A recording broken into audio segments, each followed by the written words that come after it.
శుకుడు ఆగకుండా చెప్తున్నాడు, రాజా, ప్రచేతసుల కుమారుడు దక్షుడు అని అతడు ప్రజాపతి అయ్యాడని చెప్పుకున్నాం. ఆ దక్షుడికి వేలాది మంది కుమారులు కలిగారు. వారిలో ముందు పుట్టిన మహాసమూహానికి హర్యస్వులని, తర్వాత పుట్టిన మహాసమూహానికి శబలాస్వులని పేర్లు పెట్టారు. దక్షుడు వీరినందరినీ విశేషంగా సంతానం ఉత్పత్తి చేసి భూలోకంలో జనసంఖ్య విశేషంగా పెంచమన్నాడు. కానీ వారందరికీ నారదుడు తత్వబోధి చేసి గృహస్థాశ్రమం పట్ల విముఖత కలుగజేశాడు. తన ప్రయత్నానికి అడ్డుపడినందుకు దక్షుడు కోపించి నారదుణ్ణి, నువ్వు ఎక్కడా ఒకచోట స్థిరంగా ఉండవు, నిరంతరం లోకాన్ని సంచరిస్తూ ఉంటావు అని శపించాడు.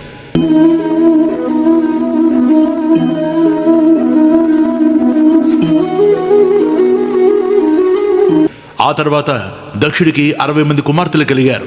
వారిలో 17 మందిని ఒక్క కశ్యప ప్రజాపతికే భార్యలుగా ఇచ్చాడు. మిగిలిన వారిని తగు యోగ్యులకిచ్చి వివాహం చేశాడు. దక్షుడి పుత్రికలకు దేవతలు, రాక్షసులు, యక్షులు, గంధర్వులు, ఇంకా 7 లోకల్లో కనిపించే సమస్త జీవులు సంతానమై పుట్టారు. కశ్యపుడికి దక్షుడి కుమార్తె అయిన అదితి యందు సంతానంగా దేవగణాలు కలిగారు. వారిలో 12 మంది ఆదిత్యులయ్యారు. ఆ ఆదిత్యులలో త్వష్ట అనే అతడొకడు. ఆ త్వష్ట రచన అనే రాక్షస కన్యని వివాహం చేసుకున్నాడు. ఆ దంపతులకు పుట్టిన సంతానంలో విశ్వరూపుడు ఒకడు. ఇతడు రాక్షసులతో సన్నిహితంగా ఉండేవాడు. శుక్రాచార్యుడి వద్ద సమస్త విద్యలు నేర్చుకున్నాడు. విశ్వరూపుడికి 3 తలలున్నాయి. అతడు ఒక తలలో సారాయిని, వేరొక తలలో సోమరసాన్ని తాగేవాడు, 3వ తలలో ఆహారం తినేవాడు. ఒకసారి ఇంద్రుడు బృహస్పతిని అవమానించాడు. బృహస్పతి దేవతల్ని వదిలి వెళ్ళిపోయాడు. అప్పుడు దేవతలు వేరే గతి లేక రాక్షసులతో సన్నిహితంగా ఉండే విశ్వరూపుణ్ణి బ్రతిమాలి తమకు పురోహితుడిగా ఉండడానికి ఒప్పించారు. అప్పుడు పరీక్షిత్తుకి సందేహం కలిగింది. పూజ్యుడా, దేవతలందరూ బృహస్పతి శిష్యులే. వారికి రాజైన ఇంద్రుడు బృహస్పతి శిష్యుడే. అంత గొప్ప గురువుకి కోపం తెప్పించేంత తప్పు ఇంద్రుడు ఏం చేశాడు, ఎందుకు చేశాడు అని అడిగాడు. శుకుడు ఈ విధంగా సమాధానం చెప్పాడు.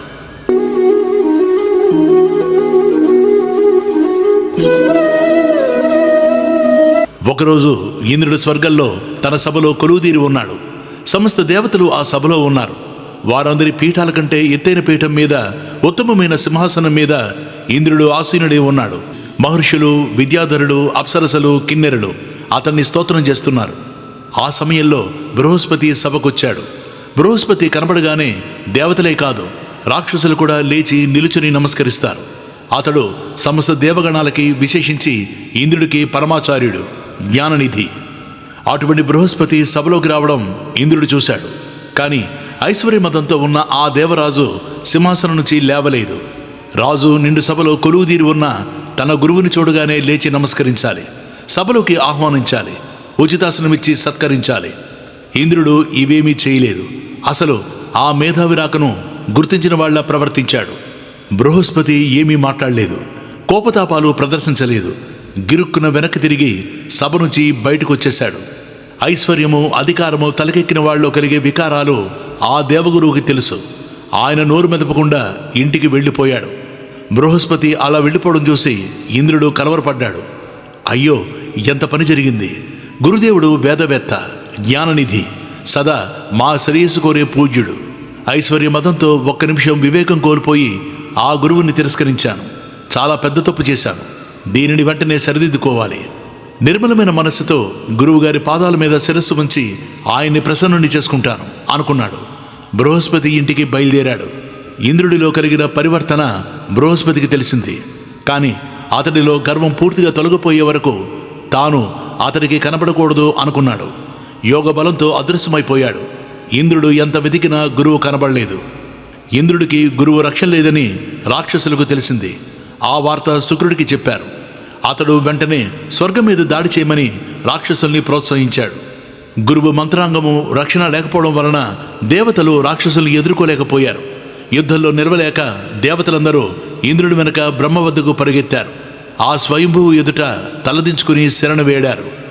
బ్రహ్మ వారిని ఓదార్చాడు. ఇంద్ర, నువ్వు పెద్ద తప్పు చేశావు. బ్రహ్మజ్ఞాని, సకల విద్యల్లో ఆరితేరిన మేధావైన బృహస్పతిని దూరం చేసుకున్నావు. ఆ వేదవేత్త లేకుండా నువ్వు రాక్షసుల యుద్ధనీతిని, వారి వ్యూహాలని కనిపెట్టలేవు. పూర్వం రాక్షసులు నీ వలనే ఐశ్వర్యమదంతో శుక్రాచార్యుని లెక్క చేయకుండా ప్రవర్తించారు. ఆయన వారిని వదిలేసి వెళ్ళిపోయాడు. గురువు రక్షణ లేకపోవడంతో రాక్షసుల బలం తగ్గిపోయింది. నువ్వు వారిని సునాయాసంగా జయించావు. ఇప్పుడు నీకు గురువు రక్షణ లేదు, అందువలనే నీ బలం తగ్గిపోయింది. ఇప్పుడు రాక్షసులు నీ స్వర్గాన్నే కాదు, నా సత్యలోకాన్ని కూడా అవలేలగా జయించగలరు. ఒక్క మాట గుర్తుంచుకో, గురువుని, గోవిందుణ్ణి, గోవులని పూజించేవారికి ఎన్నడూ అమంగళం ఉండదు. సరే, అయిపోయిన దానికి ఎవరూ ఏమీ చేయలేరు. ఇప్పుడు మిమ్మల్ని రక్షించడానికి ఒక మంచి పురోహితుడు కావాలి. అందుకు సమర్థుడు శుక్రాచార్య శిష్యుడు విశ్వరూపుడు ఒక్కడే. అతనికి కొంచెం రాక్షస పక్షపాతం ఉంది. అది సహించి ఏమరపాటు లేకుండా అతన్ని గౌరవించి సేవిస్తే అతడు మిమ్మల్ని రక్షిస్తాడు అన్నాడు.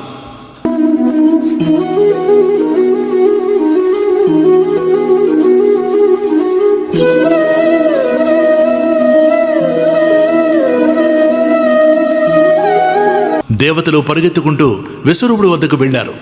అతడు వారిని సత్కరించి ఆసీనుల్ని చేశాడు.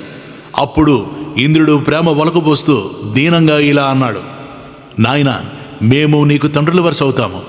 ప్రస్తుతం అతిథులుగా వచ్చాము. మాకొక కోరికుంది, దానిని నువ్వు తీర్చాలి. నేనెందుకు తీర్చాలి అంటావేమో. ఆ విషయంలో పెద్దలు చెప్పిన మాట చెప్తాను, విను. అతిథిని రూపుదాల్చి మన వద్దకు వచ్చిన ధర్మదేవతగా తెలుసుకొని గౌరవించాలి. అభ్యాగతుడు అనుకోకుండా వచ్చిన అగ్నిదేవుణ్ణి గ్రహించాలి. అందుచేత అతిథులుగా వచ్చిన మా కోరిక తీర్చడం నీ కర్తవ్యం. మేము శత్రువుల చేతిలో ఓడిపోయి ఉన్నాం. నువ్వు మాకు గురువు అయితే మేము ఏ శత్రువునైనా సునాయాసంగా జయించగలం. మేము నీకంటే వయసులో పెద్దవాళ్ళము. అయినా నీ పాదాలకు నమస్కరించి ప్రార్థిస్తున్నాం, మా కోరిక తీర్చు. పెద్దవారు మీరలా నమస్కరించడం పద్ధతి కాదంటావేమో. పెద్దరికానికి వయస్సు ఒకటే కొలత కాదు. జ్ఞానాన్ని బట్టి ఎవరు పెద్దవారో ఎవరు చిన్నవారో నిర్ణయించాలి. అలా ఆలోచిస్తే మేము నీకు నమస్కరించడం తప్పు కాదు. దేవతలు కాదనకుండా కోరిన తీరుకి విశ్వరూపుడు లొంగిపోయాడు. తండ్రులారా, మీరు స్వీకరించమంటున్న పౌరోహిత్యాన్ని ధర్మాత్ములందరూ నిందించారు. కుమారుడు వరుస కావడం వలన నేను మీకు శిష్యప్రాయుణ్ణయ్యాను. మీ కోరికని కాదనలేని స్థితిలో ఉన్నాను. మీ మాట కాదనలేను. కష్టమైన నష్టమైన దానిలో ఎంత దోషమున్నా మీకు పురోహితుడిగా ఉంటాను అన్నాడు. నిష్ఠగా దేవతలకు పౌరోహిత్యం చేశాడు. వారిని రక్షించడం, వారికి అభ్యుదయం కలగజేయడం తన కర్తవ్యంగా స్వీకరించాడు. శుక్రాచార్యుడు తన తెలివితో రాక్షసుల అపారమైన సంపదని ఇతరులు కంటపడకుండా అతి రహస్యంగా దాచాడు. ఆ విషయం విశ్వరూపుడికి తెలుసు. అతడు నారాయణ కవచం అనే వైష్ణవోపాసన చేసి ఆ ఉపాసన బలంతో రహస్యంగా ఉన్న రాక్షసుల సంపదని దేవతల పరం చేశాడు. మహేంద్రుడు ఆ విద్య తనకు బోధించమన్నాడు. విశ్వరూపుడు మిక్కిలి ఔదార్యంతో నారాయణ కవచాన్ని ఇంద్రుడికి ఉపదేశించాడు. విశ్వరూపుడి తండ్రులు తండ్రి, తాత, ముత్తాత మొదలైన వారు దేవగణానికి చెందినవారు. అతడి తల్లివైపు వారు రాక్షస గణానికి చెందినవారు. అతడికి దేవతల పట్ల భక్తి, రాక్షసుల పట్ల ప్రేమ రెండు సమానంగా ఉన్నాయి. యజ్ఞాలలో హవిస్సులిచ్చే సమయంలో దేవతల పేర్లు అట్టహాసంగా బిగ్గరగా చదివి వారికి హవిస్సులిచ్చేవాడు. ఆ తర్వాత రాక్షసుల పేర్లు ఎవరికి వినపడకుండా చదివి హవిస్సులలో కొంత భాగం వారికిచ్చేవాడు. ఇతడు చేస్తున్న మోసం ఇంద్రుడు గమనించాడు. వెంటనే విశ్వరూపుడి 3 తలలు ఒక్క వేటును నరికేశాడు. ఆ త్వాష్ట్రుడు మరణించాడు. సోమపానం చేసే అతడి తల కముజుపెట్టయింది. మద్యం సేవించే తల పిచ్చుకయింది. ఆహారం తీసుకునే తల తీతూపెట్టయింది. విశ్వరూపుణ్ణి వధించినందుకు ఇంద్రుణ్ణి బ్రహ్మ హత్యాపాతకం చుట్టుకుంది. అతడు 1 సంవత్సర కాలం ఆ పాపభారాన్ని సహించాడు. ఆ తర్వాత భూమికి, నీటికి, చెట్టుకి, స్త్రీలకి వరాలిచ్చి వారిని ఆ పాపభారం స్వీకరించడానికి ఒప్పించాడు. భూమికి ఎక్కడైనా ఒక గొయ్యి తవ్వితే అది కాలక్రమంలో తనంత తానే పూడిపోతుందని వరమిచ్చాడు. భూమి స్వీకరించిన పాపం చవిటి నేరడుగా అయింది. ఏ చెట్టు కొమ్మైనా ఒక కొమ్మ దిగితే అక్కడ వెంటనే తిరిగి చిగుళ్ళు వచ్చేలా వరమిచ్చాడు. చెట్లు స్వీకరించిన పాపం వాటి నుంచి స్రవించే జిగురుగా అయింది. నూతుల్లోనూ గోతుల్లోనూ నీరు తోడుతున్న కొద్దీ ఊరుతుందని వరమిచ్చాడు.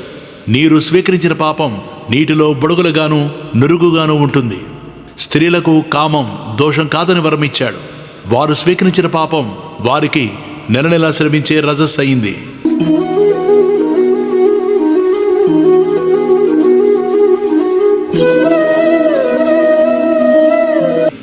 ఎక్కడో తపస్సు చేసుకుంటున్న విశ్వరూపుణ్ణి ఇంద్రుడు తనకు పురోహితుడిగా ఉండమని పాదాలు పట్టి ప్రార్థించాడు. అతడికి రాక్షసుల పట్ల పక్షపాతం ఉందని బ్రహ్మ చెప్తే అది సహిస్తానని ఒప్పుకున్నాడు. అతడి వలన అంతులేని ప్రయోజనం పొందాడు. అయినా ఆ విశ్వరూపుడు ధ్యానంలో ఉండగా వెళ్ళి హత్య చేశాడు. ఇదంతా తలుచుకుని విశ్వరూపుడి తండ్రి త్వష్ట మండిపడ్డాడు. ఇంద్రుణ్ణి సంహరించేవాడా, వర్ధిల్లు, వెంటనే ఉద్భవించు, వెంటనే వెళ్ళి ఇంద్రుని సంహరించు అని అర్థం వచ్చేలా మంత్రాలు చదువుతూ తీవ్రమైన దీక్షతో దక్షిణాగ్నిలో హోమం చేయడం ప్రారంభించాడు. ఆ హోమకుండం నుంచి భయంకరాకారంలో ఉన్న ఒక పురుషుడు బయటకొచ్చాడు. అతడు ప్రళయకాల రుద్రుడిలా ఉన్నాడు. అతడు అన్ని వైపులా అడ్డంగాను నిలువుగాను రోజుకొక బాణం మేర పెరగడం ప్రారంభించాడు. నల్లగా రాగిరంగు జుట్టుతో భయంకరమైన కోరలతో ఉన్న అతన్ని చూసి ప్రజలు పారిపోవడం ప్రారంభించారు. అతడు లోకాలన్నిటినీ ఆక్రమించేస్తాడా అన్నట్లు పెరుగుతూ ఉంటే అతన్ని వృత్రుడు అంటే ఆవరించేవాడు అని పిలవడం మొదలుపెట్టారు. ఆ పేరే అతనికి స్థిరమైంది. ఆ రాక్షసుడు అలా వృద్ధి చెందుతూ ఉంటే అతడి వలన తమకేం ప్రమాదం వస్తుందో అని దేవతలు భయపడ్డారు. అతడి మీద అస్త్రశస్త్రాలతో దాడి చేశారు. పదునైన ఆయుధాలను శస్త్రాలు అంటారు. వృత్రుడు నవ్వుతూ దేవతలు ప్రయోగించిన అస్త్రశస్త్రాలన్నిటినీ మింగేశాడు. అతడికేం కాలేదు. దేవతలు ఆశ్చర్యపోయారు. ఇటువంటి రాక్షసులు మన మీద దాడి చేస్తే మనల్ని రక్షించే దిక్కెవరని భయపడిపోయారు. వెంటనే సర్వజగన్యామకుడైన పరమాత్మని ఏకాగ్ర చిత్తంతో స్తుతించారు. ఆ స్తోత్రంలోనే మాటిమాటికి వృత్రాసురుణ్ణి వధించు అని ప్రార్థించారు. విష్ణువు వృత్రుని సంహరించే ఉపాయం ఇంద్రుడికి చెప్పాడు. దదీచి మహర్షి నారాయణ కవచాన్ని త్వష్టకిచ్చాడు. అతడు దానిని విశ్వరూపుడికిచ్చాడు. విశ్వరూపుడు దానిని నీకు ఉపదేశించాడు. ఆ కవచాన్ని ధరించి ఉపాసన చేసి రక్షణ పొందు. ఆ దదీచి మహర్షి దీర్ఘకాలం పాటు చేసిన ఉపవాసాల వలన, వ్రతాల వలన, తపస్సు వలన ఆయన శరీరం వజ్రంలా దృఢమైంది. మీరు ఆయన వద్దకు వెళ్ళి ఆయన శరీరాన్ని మీకెమ్మని ప్రార్థించండి. ఆయన శరీరాన్ని వదిలేసి మీకిస్తాడు. ఆ శరీర అవయవాలతో విశ్వకర్మ ఒక మంచి ఆయుధం నిర్మించి నీకిస్తాడు. దానితో వృత్రుణ్ణి వధించు అని చెప్పాడు. దేవతలు దదీచాశ్రమానికి వెళ్ళారు. ఆయన శరీరం తమకి కావాలన్నారు. ఎప్పటికైనా రాలిపోయి ఈ శరీరం వలన ఇంకొకరికి మేలు కలుగుతుంది అంటే సంతోషంగా ఉంది అని చెప్పి ఆ మహర్షి యోగ మార్గంలో శరీరం వదిలేశాడు. ఆయన ఎముకలతో విశ్వకర్మ 100 అంచులు గల ఒక గొప్ప ఆయుధాన్ని తయారు చేశాడు. ఆ ఆయుధానికి వజ్రం అని పేరు పెట్టాడు. వజ్రం అంటే దేని వలన ఛేదించడం సాధ్యం కానిది అని అర్థం. అప్పటికే ఇంద్రుడు శ్రీహరి ఆశీస్సుల బలంతో ఉన్నాడు. ఆ పైన వజ్రాయుధం చేతికొచ్చింది. వెంటనే దేవగణాల్ని యుద్ధానికి సిద్ధం చేశాడు. ఐరావతం మీద ఎక్కి వజ్రాయుధాన్ని చేతో ఎత్తిపట్టుకుని వృత్రుడి మీద దాడికి బయలుదేరాడు. రాక్షస సైన్యం వృత్రుడి నాయకత్వంలో దేవ సైన్యాన్ని ఎదుర్కొంది. దేవతలు శ్రీహరి కటాక్షంతో కొత్త తేజస్సు పొంది ఉన్నారు. వారు రాక్షసుల్ని తరిమి కొట్టారు. వృత్రుడొక్కడు తప్ప మిగిలిన రాక్షసులందరూ పారిపోయారు. వృత్రుడు కోపించి తన మహాశూలాన్ని తిప్పుతూ ఒంటరిగా దేవసైన్యంలోకి చొచ్చుకుపోయాడు. అతని పాదాల కింద నలిగిపోయి దేవసైన్యాలు దూరంగా తొలగిపోయాయి. ఇంద్రుడు ఒక పెద్ద గదని వేగంగా తిప్పి వృత్రుడి మీద విసిరాడు. వృత్రుడు ఆ గదని అవలీలగా ఎడమ చేతితో పట్టుకుని దానినే మరింత వేగంగా ఐరావతం మీదకి విసిరాడు. దానితో ఐరావతం కుంభస్థలం చిట్లింది. ధారగా రక్తం కారింది. ఆ గాయం బాధ భరించలేక ఐరావతం తన మీద ఉన్న ఇంద్రుడితో సహా వెనక్కి నడిచింది. ఇంద్రుడు అమృత స్పర్శ ఉన్న ఆ చేతితో ఐరావతం గాయం మీద రాశాడు. ఆ ఏనుగుకి గాయం మాయమైపోయింది. బాధ తగ్గిపోయింది. వృత్రుడు ఇంద్రుడితో, ఇంద్ర, నువ్వు మహాపాపివి. ఎక్కడో తపస్సు చేసుకుంటున్న విశ్వరూపుడి కాళ్ల మీద పడి అతడిని నీ గురువుని చేసుకున్నావు. అతడి వలన ఊహించినంత ప్రయోజనం పొందావు. అతడి నుంచి కావలసింది రాబట్టుకుని తర్వాత వెంటనే వధించావు. బ్రాహ్మణ వధ, గురువు వధ, నమ్మినవాడు ఏమ్రపాటుగా ఉండడం చూసి చాటుగా ఉండి చేసే వధ అనే ఇన్ని పాపాలు మూటగట్టుకున్నావు. అయినా శ్రీహరి కటాక్షంతో వజ్రాయుధం సంపాదించావు. తిరుగులేని ఆ ఆయుధాన్ని చేత్తో పట్టుకున్నావు.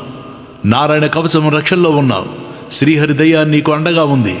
ఇంత బలం నీ పక్షంలో ఉన్నా నన్ను వధించడానికి భయపడుతున్నావు. తిరుగులేని నీ ఆయుధం నా మీద ప్రయోగించు. ఇదేమిటి, శత్రువు ఇలా ఎందుకు అడుగుతున్నాడు? నన్ను చూసి భయపడుతున్నాడా అనుకోకు. నేను శ్రీహరి భక్తుణ్ణి. శ్రీహరి ఏ పక్షాన్ని అనుగ్రహిస్తాడో ఆ పక్షమే యుద్ధంలో విజయం సాధిస్తుంది. ఈ విషయం నాకు తెలుసు అన్నాడు. శ్రీహరి పేరు పలగ్గానే అతడి హృదయంలో ఆ పరమాత్మ ప్రత్యక్షమైనట్లయింది. అతడికి తాను యుద్ధరంగంలో ఉన్నానన్న స్పృహ లేదు. ఎదురుగా శత్రువు ఆయుధంతో ఉన్నాడన్న భయమూ లేదు. తాను ఇంద్రుని వధించడానికి పుట్టానన్న ధ్యాస లేదు. అతడికి హృదయంలో ఉన్న ఆ స్వామి తప్ప వేరేమీ తెలియడం లేదు. ఆ స్వామిని చూస్తూ ఆ స్వామితో బిగ్గరగా మాట్లాడేస్తున్నాడు. స్వామి శ్రీహరి నన్ను నీ భక్తుడిగా స్వీకరించమని అడగడం లేదు, నీ దాసుడిగా స్వీకరించమని అడగడం లేదు. నీ భక్తులు ఉంటారు కదా, వారికి సేవ చేసే దాసులుంటారు కదా, ఆ దాసులకు దాసుడినై దాసానుదాసుడినై జన్మించే భాగ్యం ప్రసాదించు. అది చాలు. ఆ జన్మలో నా మనస్సు నీ గుణాలను స్మరించేలా, నా వాక్కు నిన్ను కీర్తించడం తప్ప మరొక మాట పలక్కుండా, నా శరీరం నీ పూజ, నీ భక్తుల దాసానుదాసులకు సేవ తప్ప మరొక పని చేయకుండా నన్ను అనుగ్రహించు. ఇది తప్ప నాకు వేరేమీ అక్కర్లేదు. రసాతలానికి చక్రవర్తిని చేస్తానంటావా? నాకది వద్దు. బ్రహ్మ పదవిని ఇస్తానంటావా? నాకది వద్దు. పూర్వజన్మలేని మోక్షాన్ని ఇస్తానంటావా? నేనది కోరను. దేవా, అనేక మాటలెందుకు? నేను నీ పాదపద్మాల ఆశ్రయం తప్ప వేరేమీ కోరను. బాగా ఆకలికున్న పసికోన స్తన్యమిచ్చే తల్లి కోసం ఎలా ఎదురు చూస్తుందో అలా నీ సన్నిధి కోసం తప్పించిపోతున్నాను అని ప్రార్థించాడు.